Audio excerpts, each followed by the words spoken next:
여러분 안녕하세요. 문학마실입니다. 오늘 문학마실은 소나기 마을의 삶의 민낯전 전시에 대해 말씀드리겠습니다. 올해의 마지막 전시입니다. 지난 11월 1일부터 소나기 마을 3층 수수단 강당에서는 황순원 작품 3선 삶의 민낯전이 열리고 있습니다. 이 전시는 황순원의 단편 소설 중 역경을 극복하는 생명력과 다양한 인물의 모습을 조명하는 세 작품, 목넘이 마을의 개, 고개사, 너와 나만의 시간을 선별했습니다.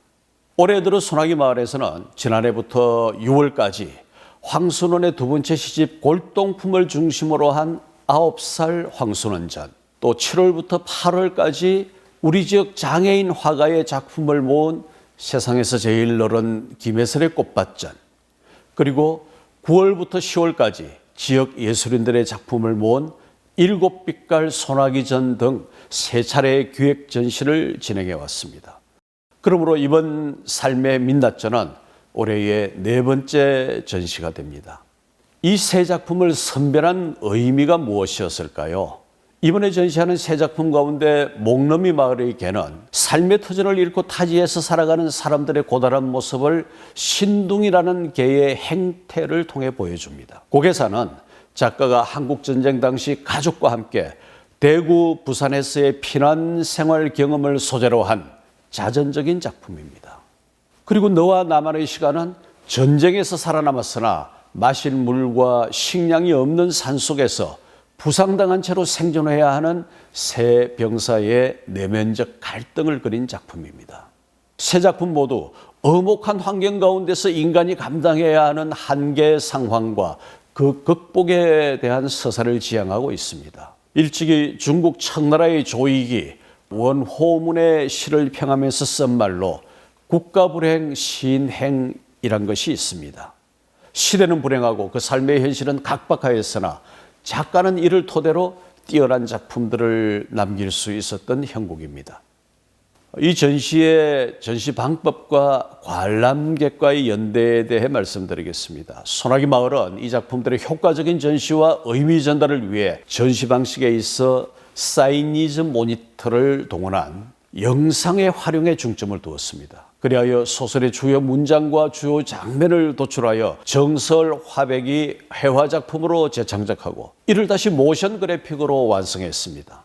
디지털 시대 문화 소비자들에게 더욱 가까이 다가가고자 하는 뜻에서였습니다. 이번 전시를 통하여 황순원의 다양한 작품 세계 가운데 일부를 효용성 있게 엿보는 동시에 다른 여러 작품의 한계를 친숙하게 접근하는 계기가 되었으면 했습니다. 중인 환시리의 인구에 회자되는 여러 사람들이 서서 둘러보는 가운데 사람들의 입초사에 오르내리는 이런 뜻입니다.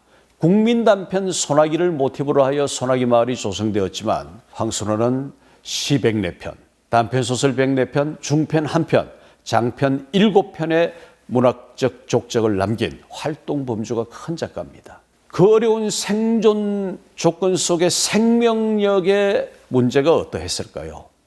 전시작품 가운데 발표 순서가 가장 빠른 목넘이 마을의 개는 한 마을에서 인간과 함께 살아가는 개들의 생태를 통하여 힘없는 존재들의 끈질긴 생명력을 보여줍니다. 사람들이 살아온 세월을 되돌아보면 언제나 그랬습니다. 그러기에 민초들의 끈기와 인내와 오래 기다림이 결국 역사의 수레바퀴를 돌린 것이었습니다. 만주로 이동하는 길목에 위치한 목넘이 마을에 어느 날 낯선 신둥이 흰 개가 찾아들고 여러 차례 죽을 고비를 넘긴 끝에 마을에 정착하게 됩니다. 여기서 그 어떤 핍박에도 굴하지 않고 꿋꿋하게 살아온 우리 조상들의 모습을 찾아볼 수 있습니다. 제가 황순원 선생께 직접 들은 얘기에 의하면 이 목넘이 마을은 선생의 외가가 있던 평안남도 대동군 제경면 천설이었습니다. 피난 시기에 작가의 가족과 그 애환이 어떠했을까요? 고개사라는 작품입니다. 고개사는 북으로부터 월남하고 또 전쟁을 피해 대구와 부산으로 옮겨가며 살아야 했던 황순원 일가의 실제적인 삶의 모습을 그대로 담아낸 작품입니다. 분단 및 전쟁과 관련된 황순원의 소설은 이 외에도 서정성 짙은 단편 학, 지주 집안으로서 월남 전후의 이야기를 반영한 장편 카인의 후예, 그리고 전쟁 시기를 겪는 젊은이들의 방황과 갈등을 그린 장편 나무들 비탈에 서다 등 여러 작품이 있습니다. 고개사는 피난 생활의 애환과 불우한 시대에 처한 지식인으로서의 고뇌를 세밀하게 묘사한 작품입니다. 이 곤고한 시절을 고개사라는 비유를 앞세워 해학의 장으로 승화시킨 작가의 의지를 만날 수 있습니다. 가장 실존적인 이야기이면서 가족을 끌어안고 그 질곡을 넘어서려는 작가의 소설적 표현 속에는 당대의 시대적 아픔이 잘 배어 있습니다.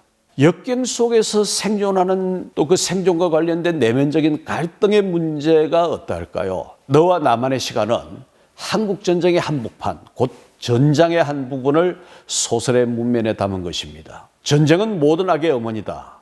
그리고 전쟁은 인류를 괴롭히는 최대의 질병이다와 같은 레토릭은 모두 역사 이래 인류가 겪은 전쟁의 참상과 그 후유증을 말합니다. 일제강점기에서 한국전쟁을 거치면서 20세기 격동기의 한국 문학을 지킨 작가가 이와 같은 소설을 쓴 것은 당연한 일일지도 모릅니다. 인간이 가장 인간적인 내면의 본질을 드러내는 것은 불가항력적인 극한 상황에 이르렀을 때라고 합니다. 최소한의 생존을 위한 식량과 물조차 없는 이 병사들은 과연 어떤 행동 유형을 보이게 될까를 궁금해하지 않을 수 없습니다. 여러분, 그 답은 지금 소라기 마을의 삶의 민낯전 전시 가운데 있습니다.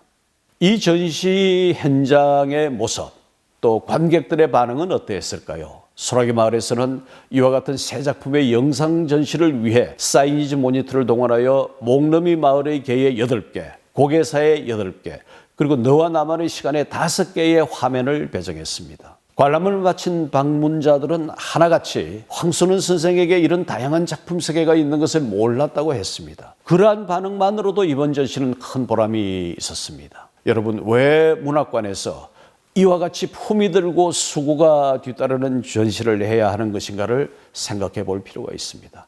그것은 작가와 독자, 문학관과 관람객을 가장 가까이 연계하는 길이기 때문입니다.